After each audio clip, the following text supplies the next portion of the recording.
ಬಿಜೆಪಿಯಲ್ಲಿ ಬಣ ರಾಜಕೀಯ ಅಂತೂ ಸದ್ಯಕ್ಕೆ ನಿಲ್ಲುವ ಲಕ್ಷಣಗಳು ಕಾಣ್ತಾ ಇಲ್ಲ.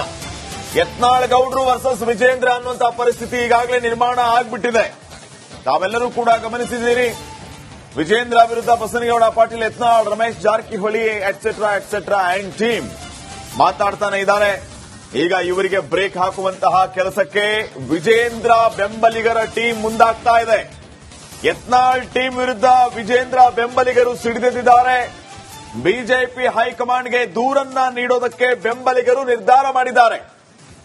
ಈ ರೀತಿಯ ಹೇಳಿಕೆಗಳು ಪಾರ್ಟಿಯ ಸಂಘಟನೆಯ ಮೇಲೆ ಪರಿಣಾಮ ಬೀರ್ತಾ ಇದೆ. ವಿಪಕ್ಷದವರಿಗೂ ಕೂಡ ಅಸ್ತ್ರವಾಗ್ತಾ ಇದೆ. ಹೀಗೆ ಹಲವು ವಿಚಾರಗಳನ್ನು ಇಟ್ಕೊಂಡು ಇದನ್ನು ಸರಿಪಡಿಸಬೇಕು ಅನ್ನೋ ಉದ್ದೇಶದಿಂದ ಈ ಬಗ್ಗೆ ಮಾತಾಡೋದಕ್ಕೆ ನಮ್ಮ ಜೊತೆಗೆ ನೇರ ಸಂಪರ್ಕದಲ್ಲಿ ನಮ್ಮ political bureau head Vijay join ಆಗಿದ್ದಾರೆ. ಅವರ ಜೊತೆಗೆ ರೇಣುಕಾಚಾರ್ಯ ಅವರು ನಿಂತಿದ್ದಾರೆ. S Vijay, over to you. ಬಣ ರಾಜಕೀಯದ ಬಗ್ಗೆ ಏನ್ ಮಾತಾಡ್ತಾರೆ ರೇಣುಕಾಚಾರ್ಯ?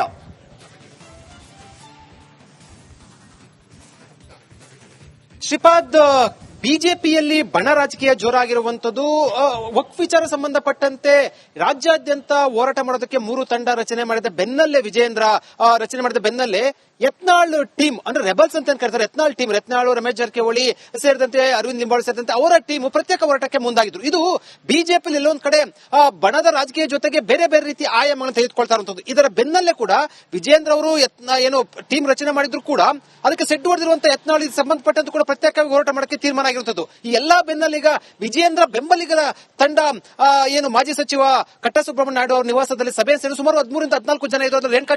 ರೇಣುಕಾಚಾರ್ಯ ಅವರ ನೇತೃತ್ವದಲ್ಲಿ ಸಭೆಯನ್ನು ನಡೆಯಿತು. ಸಭೆಯಲ್ಲಿ ಯಾರು ಯತ್ನಾಳ್ ಟೀಮ್ ಇದೆ ರೆಬಲ್ಸ್ ಅವರಿಗೆ ಸೆಡ್ಡನ್ನು ಹೊಡೆದಿರುವಂತದ್ದು. ಈ ರೀತಿ ಪಕ್ಷ ವಿರೋಧ ಚಟುವಟಿಕೆಯನ್ನು ಮಾಡಿದ್ರೆ ಖಂಡಿತ ಕೂಡ ಹೈಕಮಾಂಡ್ ದೂರು ಕೊಡೋದಕ್ಕೆ ಮುಂದಾಗಿರುವಂತದ್ದು. ಇದೆಲ್ಲವೂ ಕೂಡ ಮಾತಾಡೋಕೆ ರೇಣುಕಾಚಾರ್ಯ ಇದ್ದಾರೆ. ರೇಣುಕಾಚಾರ್ಯ, ನಿಮ್ಮ ನೇತೃತ್ವದಲ್ಲಿ ಈ ಸಭೆ ನಡೀತು, ಏನ್ ತೀರ್ಮಾನ ಆಯಿತು?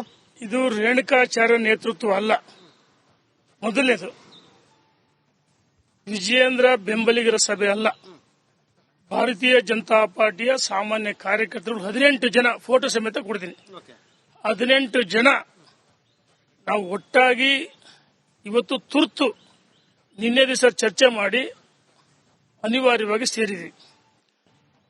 ಈ ಸಭೆಯ ಅಜೆಂಡಾ ಮೊದಲನೇದು, ರಾಜ್ಯದಲ್ಲಿ ಕಾಂಗ್ರೆಸ್ ಯಾವುದೋ ಕಾರಣಕ್ಕೆ ಅಧಿಕಾರಕ್ಕೆ ಬಂತು, ಪಂಚ ಭರವಸೆಗಳು. ಭರವಸೆಗಳು ಸಂಪೂರ್ಣ ವಿಫಲವಾಗಿದೆ. ಹೇಳ್ತೀನಿ, ಸಂಪೂರ್ಣ ವಿಫಲವಾಗಿದೆ.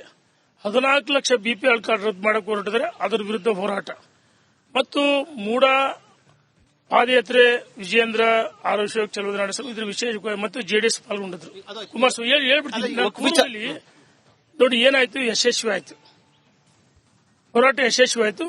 ಬಹಳ ಪ್ರಮುಖವಾಗಿ ಲೀಡಿಂಗ್ ತಗೊಂಡು ರಾಜ್ಯದ ಅಧ್ಯಕ್ಷ ವಿಜೇಂದ್ರ ಅವರು ಮತ್ತು ಜೆಡಿಎಸ್ ಸಹಕಾರ ಕೊಟ್ಟರು, ಪ್ರತಿಪಕ್ಷ ನಾಯಕರು ಎಲ್ಲರೂ ಸಹಕಾರ ಕೊಟ್ಟರು. ಅಂದು ಅವರು ಬರಲಿಲ್ಲ. ಕೆಲವರು, ನನ್ನ ಹೆಸರು ಹೇಳಲ್ಲ, ಯಾರ ಹೆಸರನ್ನು ಹೇಳಲ್ಲ. ಇದು ಕಾಂಗ್ರೆಸ್ ಸರ್ಕಾರ ಇವತ್ತು ಟೇಕಪ್ ಆಗಲಿ. ಇನ್ನೊಂದು ಬಹಳ ಪ್ರಮುಖವಾಗಿ 50 ಕೋಟಿ 100 ಕೋಟಿ ಆಫರ್ ಕೊಡ್ತಾರೆ ಅಂತ ಹೇಳ್ತಾರೆ. ಇವ್ರು ಯಾರು ಹೇಳ್ತಾರೆ ಅವರು ಮೂರ್ಖರು. ಸರ್ಕಾರದ ವೈಫಲ್ಯಗಳನ್ನ ಮರೆಮಾಚಲು ಅಂದ್ರೆ 10 ವಿಷಯಗಳು ಇಟ್ಕೊಂಡು ನಾವು ಚರ್ಚೆ ಮಾಡಿದ್ವಿ. ಈ ಸರ್ಕಾರ ಟೇಕಪ್ ಆಗಲಿ, ಸರ್ಕಾರ ವಿರುದ್ಧ ಹೋರಾಟ ಮಾಡೋಕೆ ವಿಜೇಂದ್ರ ಅವರ ಸಂಘಟನೆ ಅವರು ರಾಜ್ಯದ ಅಧ್ಯಕ್ಷ ಮಾಡಿದ್ದು ನರೇಂದ್ರ ಮೋದಿಜಿಯವರು, ಅಮಿತ್ ಶಾ ಅವರು, ಜೆಪಿ ನಡ್ಡಾ ಅವರು, ಸಂತೋಷ್ ಅವರು. ಈಗ ವಕ್ಫ್ ಹೋರಾಟ ಸಂಬಂಧಪಟ್ಟಂತೆ ಯತ್ನಾಳ್ ಟೀಮ್ ಸಪರೇಟ್ ಪ್ರತ್ಯೇಕ ಹೋರಾಟ ಮಾಡಿ ನಿಮ್ಮ ತೀರ್ಮಾನ ಏನು? ಅದನ್ನೇ ನಾನು ಹೇಳ್ತೀನಿ. ಇವರು ರಾಜ್ಯದ ಅಧ್ಯಕ್ಷ ಮಾಡಿದ್ರು. ರಾಜ್ಯದ ಅಧ್ಯಕ್ಷ ವಿಜೇಂದ್ರ ಅವರಾದ್ಮೇಲೆ ಸಂಘಟನೆ ಬಲಿಷ್ಠವಾಗಿದೆ, ಮಜಬೂತ್ ಆಗಿದೆ. ಭೂ ಸಮಿತಿ ಅಧ್ಯಕ್ಷ ಮನೆ ಬಾಗಿಲು ಹೋಗಿದೆ. ಮೂಡ ಇರುವುದು ಎಲ್ಲವೂ ಯಶಸ್ವಿಯಾಗಿದೆ. ಹೋರಾಟಗಳು ಭ್ರಷ್ಟಾಚಾರದ ಹೋರಾಟ ಮಾಡಿದ್ದಾರೆ. ವಕ್ಫ್ ಆಸ್ತಿ ಇವತ್ತು ಸರ್ಕಾರದ ಆಸ್ತಿ ಇರಬಹುದು, ರೈತರ ಭೂಮಿ ಕಬಳಿಕೆ, ಇದು ಏನಿವತ್ತು ಸರ್ಕಾರ ಈ ವಕ್ಫ್ಗೆ ಜಮೀರ್ ಅಂತ ಒಬ್ಬ ಅಯೋಗ್ಯ ಮತಾಂಧ ಹಿಂದೂಗಳ ಭೂಮಿ, ದೇವಸ್ಥಾನ, ಮಠಮಾನ್ಯ ಭೂಮಿ ಕಸಿದ, ಅದರ ವಿರುದ್ಧವಾಗಿ ವಿಜೇಂದ್ರ ಧ್ವನಿ ಎತ್ತಿದ್ರು. ಮತ್ತು ಈಗಾಗಲೇ ಜಿಲ್ಲಾ ಮಟ್ಟದಲ್ಲಿ, ತಾಲೂಕು ಮಟ್ಟದಲ್ಲಿ ಹೋರಾಟ ಕರೆ ಕೊಟ್ಟರು, ಯಶಸ್ವಿ ಆಯಿತು. ಇನ್ನ 21, 22 ದಿವಸ ನಾಳೆ ಕರೆ ಕೊಡ್ತಾರೆ. ಜಿಲ್ಲಾ ಕಚೇರಿ, ಎಸಿ ಕಚೇರಿ ಮುಂದೆ ಕರೆ ಕೊಡಿದ್ರೆ ಅಲ್ಲಿ ಹೋರಾಟಗಳು ಯಶಸ್ವಿ.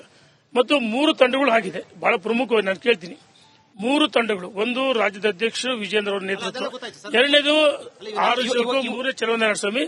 ಈ 3 ಜನ ತಂಡಗಳಲ್ಲಿ ಮಾಜಿ ಮುಖ್ಯಮಂತ್ರಿಗಳು 3 ಜನ, ಕೇಂದ್ರದ ಸಚಿವರುಗಳು, ಹಾಲಿ ಮಾಜಿ ಎಂಪಿಗಳು, ಎಂಎಲ್ಎಗಳು, ಎಂಎಲ್ಸಿಗಳು, ಪಕ್ಷದ ಮುಖಂಡರು, ಪದಾಧಿಕಾರಿಗಳು ಎಲ್ಲರೂ ಪಾಲ್ಗೊಳ್ತಾ ಇದ್ದಾರೆ. ಹಾಗಾಗಿ ಯಾರು ಅವ್ರಿಗೆ ಅವರೇ ಸ್ವಯಂ ಘೋಷಿತ ನಾಯಕರು ಬಿಡಿದ್ರೆ ಮಾಧ್ಯಮ ಸ್ನೇಹಿತರು ನೀವೇ ಅವರ ವಿಜೇಂದ್ರ ವರ್ಸಸ್ ಅಂತ ಬಿಂಬಿಸ್ತೀರಿ. ಯಾರೋ 3-4 ಜನಕ್ಕೆ ಯಾಕೆ ನೀವು ಬಿಜೆಪಿಯಲ್ಲಿ ಒಡೆದ ಮನೆ ಅಂತ ಹೇಳ್ತೀರಿ ಮಾಧ್ಯಮ ಸ್ನೇಹಿತರು? ನಾನು ಹೇಳ್ತೀನಿ ಪ್ರತ್ಯೇಕ ಹೋರಾಟ ಮಾಡಿದ್ರೆ ಅದು ಒಡೆದ ಮನೆ ಅಲ್ವಾ ಅದು? ನೋಡಿ, ಒಂದು ರಾಜ್ಯದ ಅಧ್ಯಕ್ಷರು ಯಾರೇ ನೇಮಕ ಆದ್ಮೇಲೆ ಅವ್ರು ಒಪ್ಕೋಬೇಕು. ಯಡಿಯೂರಪ್ಪನವ್ರ ಪಾರ್ಟಿಗೆ ಸೈಕಲ್ ತುಳಿದು ಪಾದಯಾತ್ರೆ ಮಾಡಿದ್ರು, ಹೋರಾಟ ಮಾಡಿದ್ರು. ಪ್ರತ್ಯೇಕ ಹೋರಾಟ ಮಾಡಿದ್ರೆ ನಿಮ್ದೇನ್ ಇವಾಗ ಯತ್ನಾಳು ಮತ್ತೆ ಅವರೆಲ್ಲ ಪ್ರತ್ಯೇಕ ಹೋರಾಟ ಅಂದ್ರೆ ಹೈಕಮಾಂಡ್ ಭೇಟಿ ಮಾಡ್ತೀರಾ? ಅವ್ರ ಹೆಸರು ಹೇಳಕ್ ಇಚ್ಛೆ ಪಡಲ್ಲ. ನಾನು ಹೆಸರು ಹೇಳಿ ದೊಡ್ಡವ್ರ ಈ ಮಾಧ್ಯಮ ಸ್ನೇಹಿತರು ನೀವು ಅವ್ರು ದೊಡ್ಡವ್ರು ಮಾಡ್ತೀರಿ. ಇಲ್ಲಿ ವಿಜೇಂದ್ರ ವರ್ಸಸ್ ಅಂತ ತೋರಿಸ್ತೀರಿ. ದಯಮಾಡಿ ಅದು ತೋರಿಸಬೇಡ್ರಿ. ವಿಜೇಂದ್ರ ಭಾರತೀಯ ಜನತಾ ಪಾರ್ಟಿ ರಾಜ್ಯದ ಅಧ್ಯಕ್ಷ, ಅವ್ರು ಒಳ್ಳೆ ಕೆಲಸ ಮಾಡಿದ್ರೆ ಅದಕ್ಕೆ ನಾವು ಹೈಕಮಾಂಡ್ ಸುಮ್ಮನೆ ಇದೆಲ್ಲ. ಯತ್ನಾಳ್ ವಿರುದ್ಧ ಏನು ಕ್ರಮನ ಕೈಗೊಳ್ತಲ್ಲ, ಹೈಕಮಾಂಡ್ ಸುಮ್ಮನೆ ಇದೆ ಅಲ್ವಾ? ಮಾಧ್ಯಮ ಸ್ನೇಹಿತರು ತಪ್ಪು ಸಂದೇಶ ಹೋಗೋದು ಬೇಡ. ಇದು ವಿಜೇಂದ್ರ ಆಪ್ತ ಬಣ, ಯಡಿಯೂರಪ್ಪನ ಆಪ್ತ ಬಣ ಅಂತಲ್ಲ. ರಾಜ್ಯದ ಅಧ್ಯಕ್ಷ ಒಳ್ಳೆ ಕೆಲಸ ಮಾಡಿ ಅವ್ರಿಗೆ ಧ್ವನಿಯಾಗಿ ಅವರ ಧ್ವನಿಗೆ ಧ್ವನಿಯಾಗಿ ಅವ್ರಿಗೆ ಶಕ್ತಿ ಪ್ರತ್ಯೇಕ ಹೋರಾಟ ನೀವೇನ್ ಹೇಳ್ತೀರಾ? ಶಕ್ತಿಯಾಗಿ ನಾವು ಗಟ್ಟಿಯಾಗಿ ನಿಲ್ಲಬೇಕು. ಅವರ ಏನು 3 ತಂಡಗಳು ನಾವೆಲ್ಲ ಪಾಲ್ಗೊಳ್ಳಬೇಕು. ಅವರು ಬರಲಿ. ಇದನ್ನ ವಿಜೇಂದ್ರ ಹೈಜಾಕ್ ಮಾಡಿದಿರಿ ಅಂತ ಹೇಳ್ತಾರೆ 3-4 ಜನ. ಹೈಜಾಕ್ ಮಾಡಿಲ್ಲ. ನೋಡಿ, ಅಂತಂತವಾಗಿ ಗೋವಿಂದ ಕಾರಜೋಳ ಬಂದ್ರು ಬಿಜಾಪುರಕ್ಕೆ, ಜಿಲ್ಲಾ ಮಟ್ಟ ತಾಲೂಕು ಮಟ್ಟದಲ್ಲಿ ಹೋರಾಟ ಮಾಡೋದು. ಇದಾದ್ಮೇಲೂ ಕೂಡ ಅವರು ಪ್ರತ್ಯೇಕ ಹೋರಾಟಕ್ಕೆ ಮುಂದಾದ್ರೆ ಅಲ್ಲ ಗೊತ್ತಾಯ್ತು. ಈಗ ಅದಾದ್ಮೇಲೂ ಕೂಡ ನೀವು ಹೆಸರು ಬೇಡ ಯತ್ನಾಳ್ ಟೀಮ್ ಪ್ರತ್ಯೇಕ ಹೋರಾಟಕ್ಕೆ ಮುಂದಾದ್ರೆ ನೀವೇನ್ ಹೇಳ್ತೀರಾ? ಹೈಕಮಾಂಡ್ ಏನ್ ಹೇಳ್ತೀರಾ ಅಥವಾ ಅವ್ರಿಗೆ ಏನ್ ಹೇಳ್ತೀರಾ? ದೊಡ್ಡ ಮಾಡ್ತೀರಿ ಮಾಧ್ಯಮ ಸ್ನೇಹಿತರು, ದಯಮಾಡಿ ಇರ್ಲಿ. ನಾವ್ ಹೇಳೋದು ಅವ್ರ ಹೆಸರು ಉಳಿದ ತಂಡದಲ್ಲಿದೆ. ವಿಜೇಂದ್ರ ಅವರು 3 ತಂಡಗಳು ಘೋಷಣೆ ಮಾಡಬೇಕಂತ ಹೇಳಿ ಹೈಕಮಾಂಡ್ ಸಪೋರ್ಟ್ ಇದೆ ಅವ್ರಿಗೆ. ಇಲ್ಲಣ್ಣ, ಸುಳ್ಳಣ್ಣ, ಇದೆಲ್ಲ ಸುಳ್ಳು. ಸುಳ್ಳಿನ ಕಂತೆ ಅರಿವಾಗ್ಬಿಡ್ತಾರೆ ಅವ್ರು. ಈಗ ವಿಜೇಂದ್ರ ಅವರು ಘೋಷಣೆ ಮಾಡಕ್ಕಿಂತ ಮುಂಚೆ ಅವ್ರಿಗೆ ಗೊತ್ತಾಗಿತ್ತು. ವಿಜೇಂದ್ರ ಅವರು ಸೊಂಡೂರು ಉಪಚುನಾವಣೆಯಲ್ಲಿ 16 ಜೊತೆ ಚರ್ಚೆ 16 ಜನರ ಜೊತೆ ಚರ್ಚೆ ಮಾಡಿದ್ರು. ಏನು 3 ತಂಡಗಳು ಪ್ರವಾಸ ಮಾಡಬೇಕು ಜಿಲ್ಲಾ ಮಟ್ಟದಲ್ಲಿ ಅಂತ ಈ 21-22 ಅದಾದ್ಮೇಲೆ 3 ತಂಡಗಳು ಪ್ರವಾಸ ಘೋಷಣೆ ಮಾಡಿದ್ರು ಅಂತ ಹೇಳಿದ್ರು. ಅದನ್ನ ರಾಜ್ಯದಲ್ಲಿ ಪ್ರಮುಖರ ಜೊತೆ ಚರ್ಚೆ ಮಾಡಿದ್ರೆ ಯಾರೋ ಒಬ್ರು ಅವ್ರಿಗೆ ಹೇಳ್ಬಿಡ್ತಾರೆ.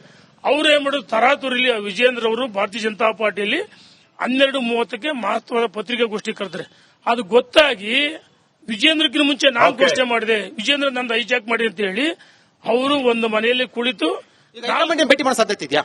ಹೈಕಮಾಂಡ್ ಭೇಟಿ ಮಾಡೋ ಸಾಧ್ಯತೆ ಇದೆಯಾ? 4-5 ಜನ ಸೇರಿ ಘೋಷಣೆ ಮಾಡಿದ್ರು. ನಾವು ಹೇಳ್ತಿದೀವಿ ಈ ಮೊದಲನೇ ಹಂತದಲ್ಲಿ ಸೇರಿದ್ವಿ. ಮತ್ತೆ 29ಕ್ಕೆ ನಾವು ಕುರುಡುಮಲೆ ದೇವಸ್ಥಾನದ ದರ್ಶನ ಪಡೆದು, ಚಾಮುಂಡಿ ತಾಯಿ ದರ್ಶನವನ್ನು ಪಡೆದು ಮತ್ತು ಮುರುಡೇಶ್ವರಕ್ಕೆ ಹೋಗ್ತೀವಿ. ಥ್ಯಾಂಕ್ ಯು ವಿಜಯ್ ಮಾಹಿತಿಗಾಗಿ.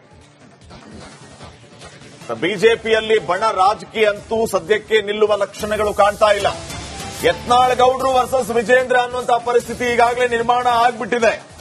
ತಾವೆಲ್ಲರೂ ಕೂಡ ಗಮನಿಸಿದ್ದೀರಿ. ವಿಜೇಂದ್ರ ವಿರುದ್ಧ Basanagouda Patil, Yatnal, Ramesh Jarkiholi et cetera and team ಮಾತಾಡ್ತಾನೆ ಇದ್ದಾರೆ. ಈಗ ಇವರಿಗೆ ಬ್ರೇಕ್ ಹಾಕುವಂತಹ ಕೆಲಸಕ್ಕೆ ವಿಜೇಂದ್ರ ಬೆಂಬಲಿಗರ ಟೀಮ್ ಮುಂದಾಗ್ತಾ ಇದೆ. ಯತ್ನಾಳ್ ಟೀಮ್ ವಿರುದ್ಧ ವಿಜೇಂದ್ರ ಬೆಂಬಲಿಗರು ಸಿಡಿದೆದ್ದಿದ್ದಾರೆ. ಬಿಜೆಪಿ ಹೈಕಮಾಂಡ್ಗೆ ದೂರನ್ನ ನೀಡೋದಕ್ಕೆ ಬೆಂಬಲಿಗರು ನಿರ್ಧಾರ ಮಾಡಿದ್ದಾರೆ.